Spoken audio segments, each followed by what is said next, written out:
-62 градус. Қазақстанның ең суық ауылы Шанақатыға келдік. Тұмау деген білмейміз.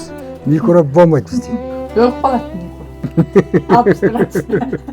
Таңертең 50 болып тұрған. Қазір 35. Ең қатты суық болған қанша болды мұнда? 56-ға дейін барды. Қар биыл аз, мысалға мынау біз үшін аз болып тұр. Негізі ең суық жер осы Қазақстан, осы шығыс Қазақстанда осы нүкте болып белгіленген дейді. -62-ге дейін барған дейді. Қораға түсіп бір қойымды алып кеткен. Аю 2 баласымен.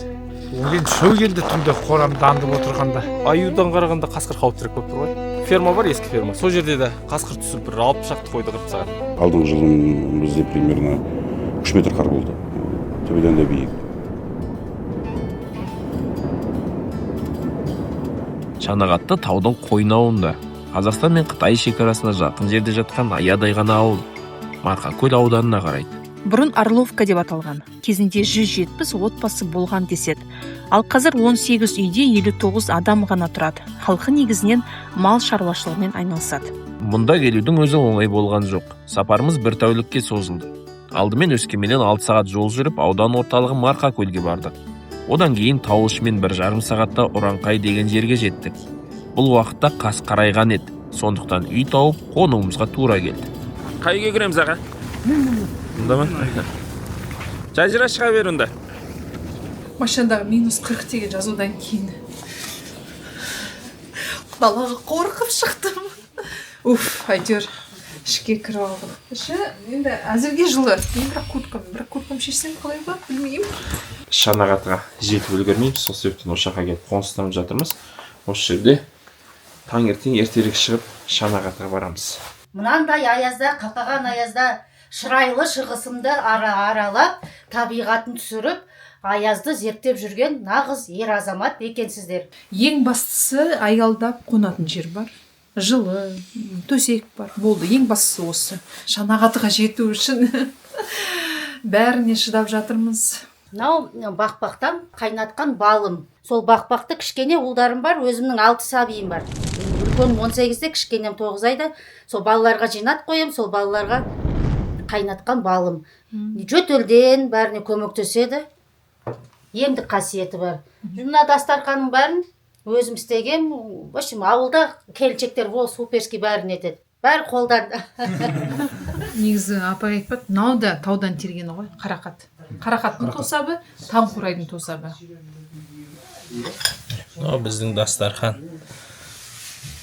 Енді мынау мен миыма сыймай жатыр. Қалай бақпақтан бал жасауға болады? Мына котлет біздің Марқакөлдің ускуш деп, қызыл балық деп аталады. Қызыл балықтан істелген котлет. Соны өзім қалың киініп алып, көлге шығып, ұстап алып келіп, оны тарттым. Содан кейін сіздер мынандай блогерлер келіп жатыр деген соң котлет жарып қойдым. Маған сондай тапсырыс болды. Рахмет. Мен мынау балықты келген ғой. Мен жеген кезде ойладым да. Бұл сиыр ма, қой ма, әлде сиыр мен қой аралас па? Сол сенен сұралған қайсыдан бәрін жеп отырсыңдар. Енді жауабын білдім. Бізді қазір алып келе жатқан Марқакөл ауданға әкімшілігінің жүргізушісі Қабылқақ Дастан Жангелдіұлы. Осы Марқакөл ауданының тумасы. Мынандай қақаған аязда келіп, осындай қызығушылықпен өзіміздің Марқакөлдің табиғатын түсіріп өстіп келе жатқан сіздерге де рахмет. Бір жағы оландай не ғой, біз үшін де қуаныш, үлкен бір өзіміздің ауданды елеп ескеріп, жаңадан құрылып жатқан ауданымыз ғой бізде енді. Өстіп келе жатқандарыңызға алғысым шексіз. Келгеннен кеткенге дейін өзім амандықтарыңызды өз мойныма алып жеткізіп салуға сөз беремін. Шанағаттыға ертерек жетеміз деп таң атпай көлігімізге отырдық. Оның өзін жүргізуші жігіт түнде 3 рет қыздырған екен. Қалың қар кешіп, ну орманды кесіп өтіп, кең жазыққа шықтық. Айнала әппақ, табиғат көздің жауын алады. Терезеге қырау қатқан, жылы деммен қанша үрлесең де ерімейді. Жол бастап келе жатқан Абылайхан ағамыз аязда келген туристі алғаш көруім деп таң қалды. Өзі осы өңірдің тумасы. Ұзақ жыл Алматыда қызмет етіп, Марқакөл қайта аудан болып құрылғанда ауылға оралған. Шанағаты деген ауыл енді біздің негізі жалпы Қазақстан бойынша картадан қарасақ та ең шеткі нүкте ғой біздің сол енді шанағаты жаңағы біздің аудан орталығы Марқакөлден где-то мөлшері 130-135 шақырымды құрайды ортасы. Біз жаңағы шыққан Орынқайық ауылынан екеуінің ортасы 70 километрдей. Енді өздеріңіз естіп келгендей, жалпы Шанағат сол ең суық точка ғой енді өзіміздің Қазақстанның. Енді осы бір қалыпты жол, күреліп тазаланып тұратын жолдар, енді қатты боран болып жатса бұл жерлерде тоже қиыншылық тудырады. Анау екі ортада да адам, малдың аяғы баспаған жерлері бар. Абылайхан аға бізді Төсқайыңда тұратын ауылдық округтың әкіміне апарды.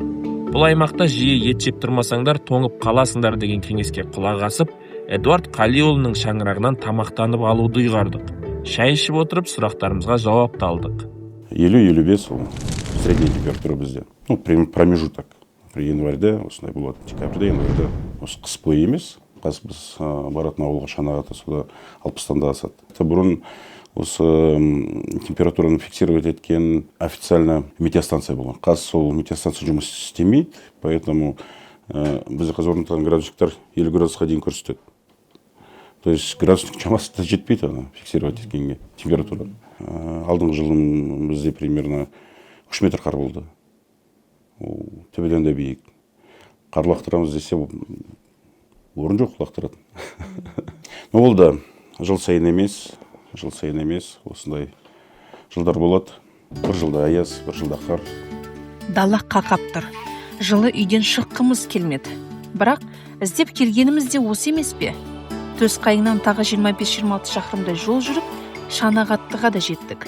Ауыл алыстан қарағанда үлкен көрінді. Бір ойпатты жерде жатыр екен. Бірақ жақындағанда байқадық, үйлер әр тұсқа 5-6-дан шоғырланып салынған, бос тұрғаны көп. Біз келген таңда температура -58-ге дейін түсті деді тұрғындар. Жалпы 3 күн қатарынан термометрлер -56-ны көрсеткен екен. Өзіміз түгіл техникамызда әрең шыдады. Қайта-қайта қуаты таусылып, әр үйге кіріп жылытумен әбігер болдық. Күн болса қысқа. Осы ауылда бала кезден туып өстік. Осында әлі тұрып жатырмыз. Мамам, папам осында, бірақ өксер қас қалада. Бұл жерде енді ең суық деп айтады. Біз енді үйреніп алды, осы уақытта осындай болып тұрады. Және келіп 6 градус деп бәрі таң қалып жатыр, хабарласпаған дейді. Қанша болды түсірсек таң қалады, бірақ та бізге сол суық жақсы секілді. Қар биыл аз, мысалға мынау біз үшін аз болып тұр. Міне соңғы кезде жауған қар ғой, былтыр емес. Одан арғы жылы қалың болды қар. Бір айдай жол жоқ болды ғой. Жол жоқ болды, свет жоқ болды. Интернет ол кезде жоқ болған, қазір бар интернет бұйырған. Мен градуснигім өзі 50-ге дейін ғана көрсетеді, ары қарай 53 болып тұр, міне неше күн болды. Аяз. Бұрыннан қоймын асы аяз. Біз бала кезімізден сол аяз болып тұрды аяз. Бірақ біз мына құсадағы онлайнбен оқымайтыңыз, аязда болып почерті мектепке бара беретіғымыз. Өз ауылымыз енді тұрамыз осы ауылда. Қайтатын шығар, көп болмайды ғой, көпке созылмайтын шығар. Қазір жылы, таңертең жылы киінеміз. Қазір жеңіл киініп шығасың малға. Түскі мал жайғаймыз қазір. Жылы дегенде қанша градус? Қазір ма? Қазір білмем, қарағам жоқ. 40-қа түскен шығар бір. 40 жылы ма? Бізге солай енді, жүре береміз. Үйрен болғанбыз аязымызға. Не осы жолдар біз қарадық, ауылдың кісілерімен салыстырдық. Енді әртүрлі 1-2-3 температура. Өйткені мына төменгі жақ әлі тұман басты көрсеңіздер. Ол жақ суығырақ деп айтады. Мына жақта бір 2-3 градус айырмашылық бар. Минус ошол 50 болды, одан кейін 56, 3 күн қатарынан 56 көрсетіп тұрды. Мына жер ойлы жер болған соң ба, тұрып алады ғой, тұман болып аяз.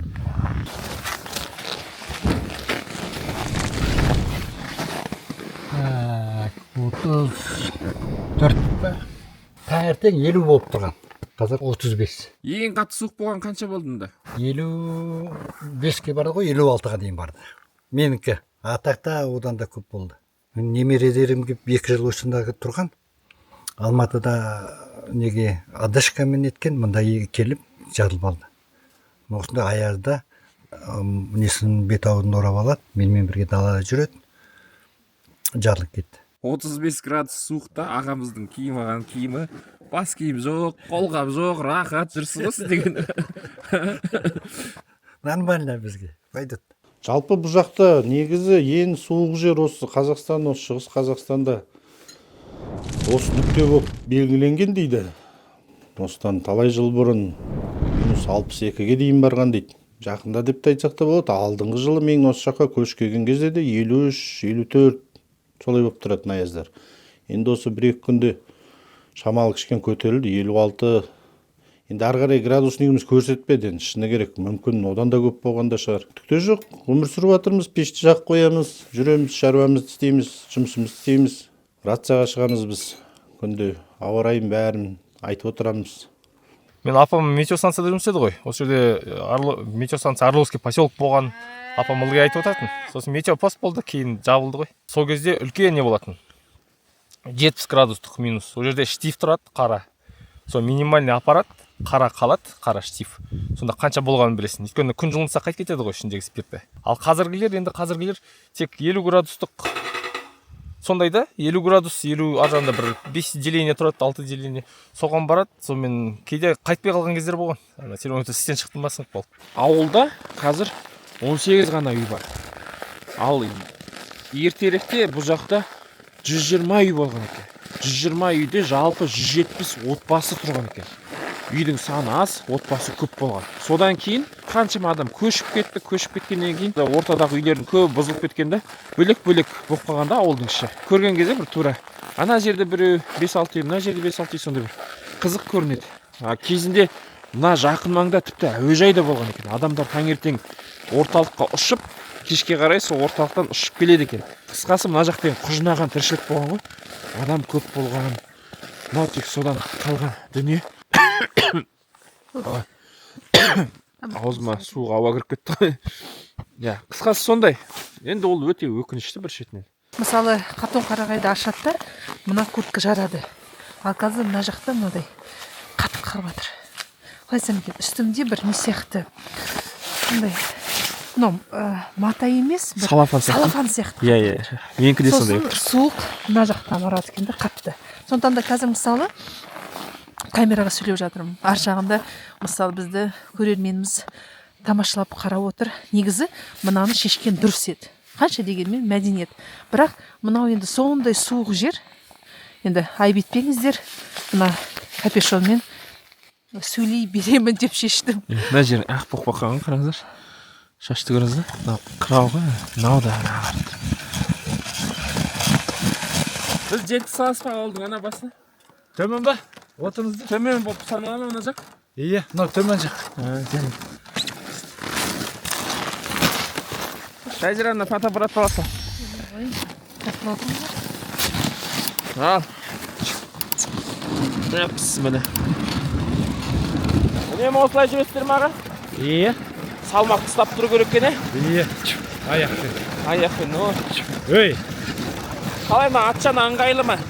Иә, бізге бұрыннан кел жатыр ғой атшанамен жүріп. Ата-бабамыздар бұрыннан атшанамен кел жатыр ғой.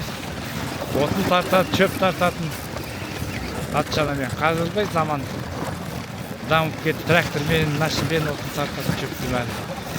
Бұрын міне осымен жасақтайтын атшанамен. Бәрекелді.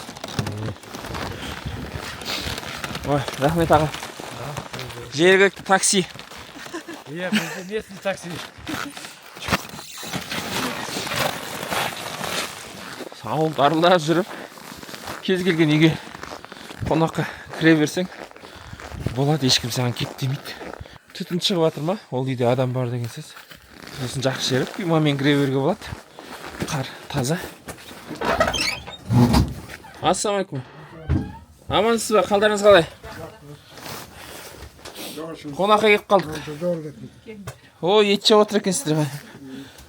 Камерам терлеп кетті ғой. Алматыдан келіп қалдық.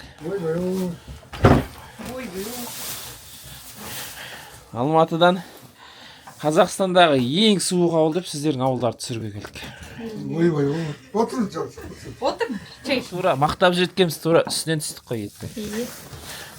Чай, мал жайға тұтасың. Чай ішіп алайық. Камерам қатып қалады. Ет жемеген адам слабый болады. Мына жақта шыдамайды, сразу ауырып қалады. Жалпы тұмаумен ауырсыздар ма? Маған сол сұрақ. Жоқ, вообще тұмау деген білмейміз. Енді біреу ан жақтан біреу келіп тұмау алып келмесе, ондай жоқ бізде. Өліп қалады. 60 градус. микроб болмайды бізде.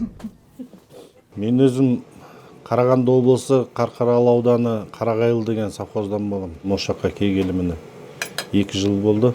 Шығыс әдемі болғаннан кейін осы жерде қалуды шештім. Жұмысқа тұрдық осы жерде. Лесхозға лесник болып. Енді кішкене аяз суық демесе, бірақ аязындай адамға пайдалысы бар. Неше түрлі вирустардың бәрін өлтіріп береді. Біз жақта ауырмаймыз ғой біз. Шүкір, тәуба Аллаға. Басында келген кезде свет өше беретін, шыны керек. Анандай боранды күндері, жаңбырлы күндері. Қазір өшу жоқ. Жақында интернет орнатқан осы ауылға, осы үйдің жанына орнатты. Міне бізде үйде кәдімгідей интернет жақсы істеп тұр. Сол жақ қиындау, бірақ күреп тазалап отырады. Күздің кезінде кішкене қиналамыз. Көктемде су тасиды. Ана жылғалардан су кеткен кезде кішкене қиналамыз енді о жағына. Ішетін ауыз суымыз енді мына көрші үйде құдық бар, содан пока алып отырмыз. Негізі биыл басталған жұмыс. Мына көшелерге колонкалар бәрі тартылып тұр қазір. Просто біз жақ енді аяз ғой. Содан кейін оларды қазір пока қоспайды. Қазір жазда осы көшені де қосамыз деп отыр әкімшілік. Жаздың күні өзен жанымызда ғой, тиіп тұр. Өзеннен алып тұщы су өте дәмді. Содан ішіп жүре береміз. Самырсын майы дейді. Алиса, самырсын майы деген не? Самырсын майы балғын шайырлы, қылқан, жапырақты, хош иісі бар түссіз немесе сарғыш жасыл сұйықтық. Самырсын майымен жасалатын ингаляция мен ароматерапия тұмау ауруларының тарау кезінде және ангина мен бронхитті емдеуде жақсы көмектеседі. Онымен кеңістікті тазартады. Осы жерде айта кететін жайт, Алиса енді қазақша сөйлейді. Біз сияқты қазақ тіліне жаны ашитын контент мейкерлер үшін бұл өте қуанышты жаңалық. Сондықтан да Алисаны сатып алған кезде міндетті түрде баптауларына кіріп қазақша сөйлеуін реттеңіз.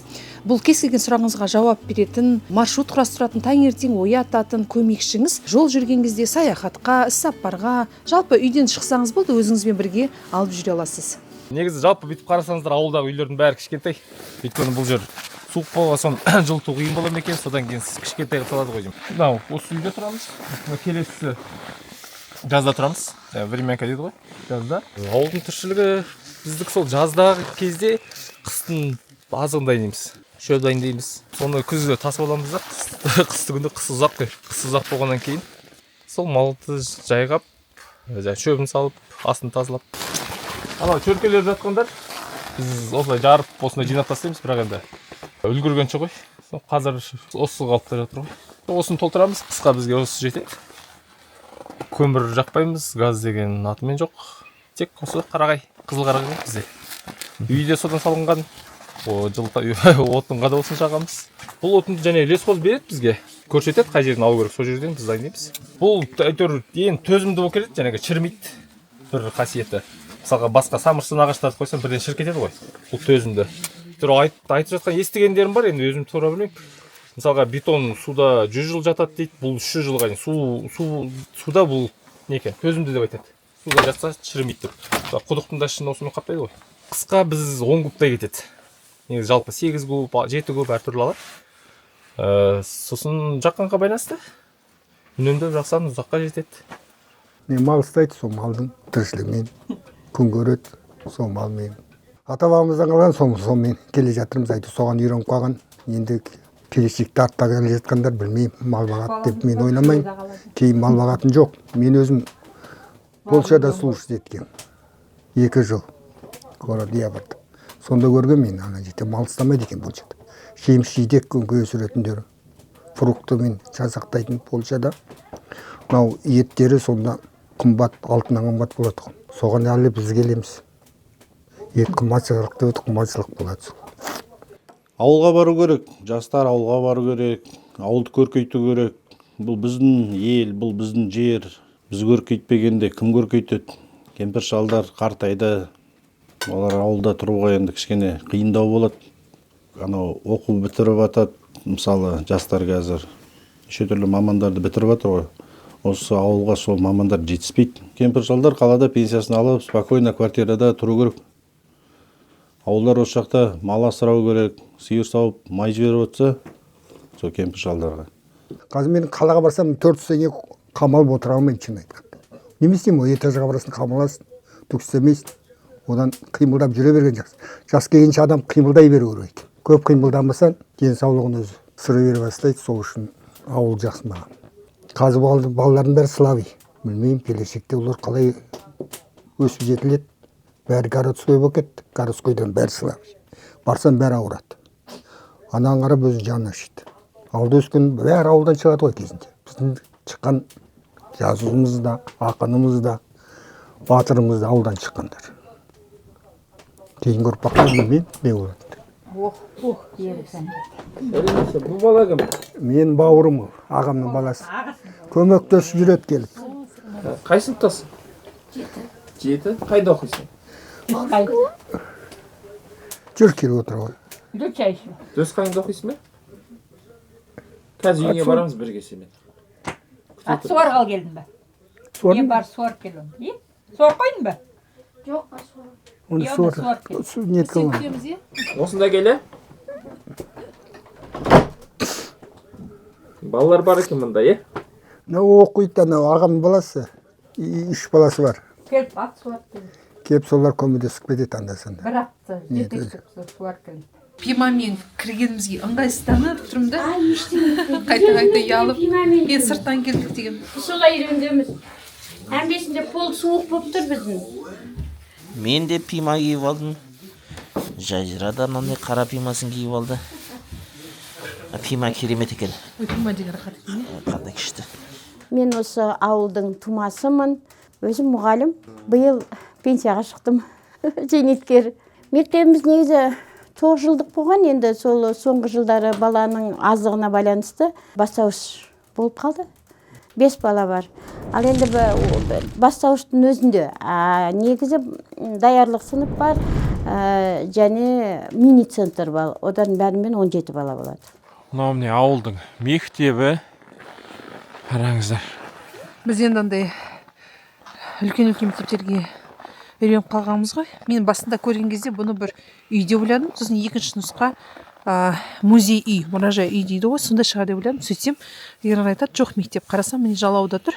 Марқакөл ауданы бойынша білім бөлімінің Шанағаты бастауыш мектебі дейді. Жергілікті тұрғындар айтуы бойынша дәретхана іште екен. Мен соған қатты қуандым. Өйткені мынандай суықта балалар сыртқа дәрет сындыруға барып жүрсе, олар әрине денсаулыққа міндетті түрде кері әсерін тигізеді. Соған қуандым. Бірақ 4 сыныптық екен. Енді оған да Құдайға шүкір. Өйткені біз енді неге 11 сыныптық емес деп талап ете алмаймыз. Өйткені бәрі бала санына байланысты ғой. Енді жаңа айттық қой, ауылда 18 үй бар деп. Сол 18 үйден 4 сыныпқа жалпы 5 бала жиналған екен. 1-ші сыныпта 2 бала, 2-ші сынып мүлде жоқ, 3-ші сыныпта 2 бала және 4-ші сыныпта 1 бала оқиды екен.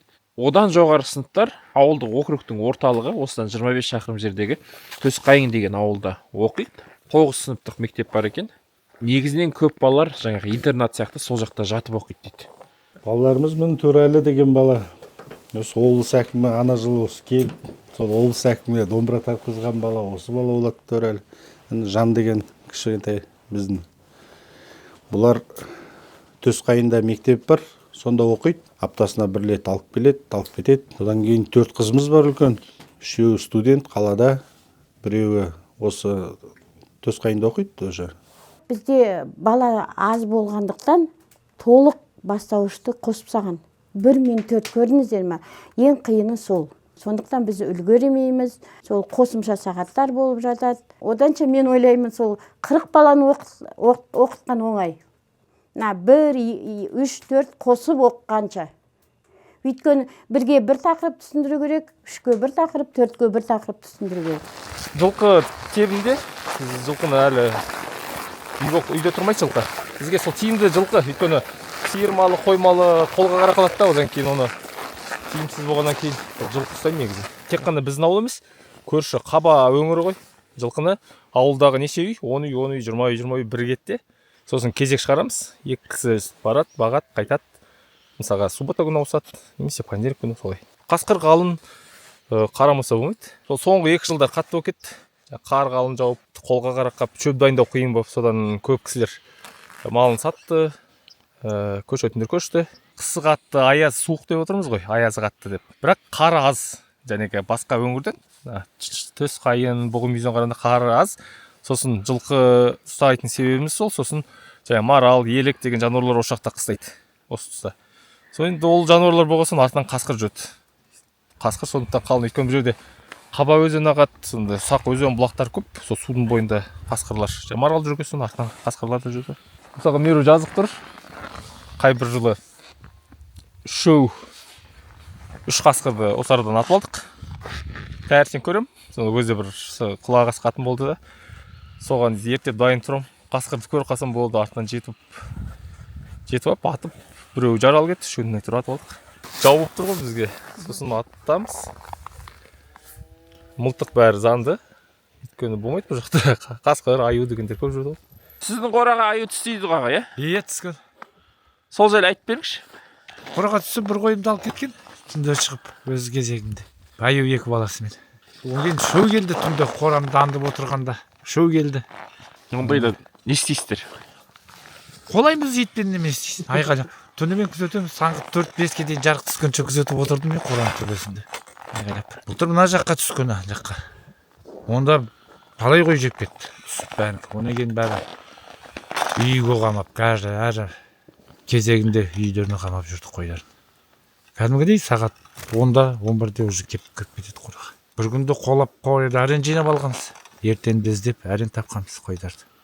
Аю көп, енді ауылға сол кезде түсті, былтыр тиіскен жоқ, тыныш. Аюдан қарағанда қасқыр қауіптірек болып тұр ғой. Ар жағында мына таудың артында не бар? Ферма бар, ескі ферма. Сол жерде де қасқыр түсіп бір 60 шақты қойды қырып тастаған. Осы уақытта біз әйтеуір кішкене алаңдамаймыз, олар кетеді үйге өткен уақытта. Сосын олар үйге көп бітіп уақыттар болғаннан кейін қайта келеді, сол кезде қауіптірек.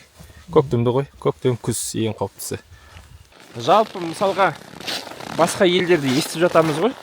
Осындай бір алыс аймақтарда өте маңызы бар жерлерде тұратын тұрғындарға мемлекеттің тарапынан жәрдемақы беріп жатады екен. Осы жерде тұрып жатсыңдар, шекаралық аумақты бос қалдырмай, жетімсіретпей кәдеге жаратып жатсыңдар деп Шанағаттың да тұрғындарына мемлекет тарапынан егер жәрдемақы берсе, мен өз басым оны қолдайтын едім. Бұл бір шетінен бұл жақтан халықтың көшпеуіне, керісінше көп халықтың осында көшіп келуіне қосымша бір септігін тигізетін еді. Шанағаты өзі бір атауы да бір ерекше әдемі қазақи шана және қатты сөздердің қосындысы. Шынымен де бұл жақта аяз қатты екен. Ауғанстанда естеріңізде болса, тауда лашықта өмір сүретін бір ауған отбасы жайлы влог салдық. Сол жерде ауғандардың өмірі тұтас еңбектен тұрады деп айтқан едім. Меніңше осы шанағатылықтардың өмірі тұтас ерліктен тұрады. Өйткені бір жылда 12 ай. Сол 12 айдың 9 айы қыс. Яғни 9 ай бойы -40, -50, -60 өмір сүру, ол әрине ерлікке пара-пар. Мен әсіресе әйел адамдарға қайран боламын. Қалай бұл жақта өмір сүреді? -50-де сен бәрі жұмысқа баруың керек. Сабаққа баруың керек. Үйіңді жинауың керек, тамақ пісіруің керек. Ер адамдар малға жем-шөп дайындау керек, қораны реттеу керек. Оның барлығы жұмыс қой. Сен сол жұмысты бір жылы жерде емес, -50-де атқарасың. Болды, бүгін күн қатты суық. Ешкім еш нәрсе істемейміз, үйде жатамыз, телевизор көреміз деген әңгіме жоқ. Бұл кісілердің теледидар көруге уақыты жоқ қой. Жаңа апа айтып жатыр. Үйге қарауға шама жоқ дейді. Мал деп малдың соңынан жүрміз дейді. Бұл шынымен де нағыз ерлік. Және осы ауылда тұратын әйел адамдарға басымды идім. Қалай тұрасыздар? Мықты екенсіздер, ер екенсіздер. Міне, ауылдар жатыр. Қазақтың жері, мына жағың тау, мына жағың су, қарағай, қалың орман. Қысы суық әрине, бірақ адамдар өмір сүріп шыдап жүр ғой. Сол сияқты сіздерді келемін ошақта өніп өсемін десеңіздер, шығыс сіздерді шақырады. Келіңіздер, көбейіңіздер. Қазақтың осы бір шырайлы шығысында қазықтарыңызды қағыңыздар. Негізі мұндай міне Қытай, Ресей тұрған маңызды жерде өмір сүру бұл шекараны қорғау ғой. Егер бұл жерде адам болмаса, бұл қауіп қатер төндіретін мәселе. Бұл кісілердің осылай тұруы ол біз үшін өте маңызды. Сондықтан да Ернардың айтқан ойына қосылам. мүмкіндік болса арнайы жәрдемақы белгілеп бұл кісілерге төлеу керек. Сонда бұл кісілердің жаңағы бұл жерде бақытты берекелі өмір сүруіне бұл мұрындық болады. Олар қазір де осы ауылды жақсы көріп тұрып жатыр, бірақ одан сайын мақтаныш сезіміне бөленіп жүретін еді. Ал көшсем бе, көшпесем бе деп ойланып жүрген жастарға осы жерде қалуға мұрындық болатын еді. Өйткені қалада мысалы үйсіз күйсіз жүрген жастар қаншама осы ауылдан кеткен. Онда оларға ойланатын еді, бізге жәрдемақы төленеді, одан да мен осы жерде қалайын, осы жерде үйім бар деп ойланар еді. Сондықтан да осындай бір мемлекеттік бағдарламаны қарастырайық. Біз енді жүрген жерімізде осындай бір нәрсені көріп қалсақ, байқап қалсақ ұсыныс жасаймыз. Өйткені бұл енді азаматтық парыз. Сол көшерін аргетеміз. Шанағаттыдан кеш шықтық. Түнде Өскеменге апарар жол жабылады. Сол себепті Ұраңқайда тағы бір қонуымызға тура келді. Саяхаттаймның алғашқы видеосы осы Алтайда түсірілген айта кетейік. 8 жыл бұрын мұнда экспедиция құрамында келгенмін. Сол кезде YouTube арна ашу идеясы туған. Ұраңқайдың жазғы көріністерін ескі влогтардан көре аласыздар. Бұл Марқакөлдің жағасында тұрған ауыл. Ақыры келген екенбіз, балық аулап қайтамыз ба деп ойлағанбыз.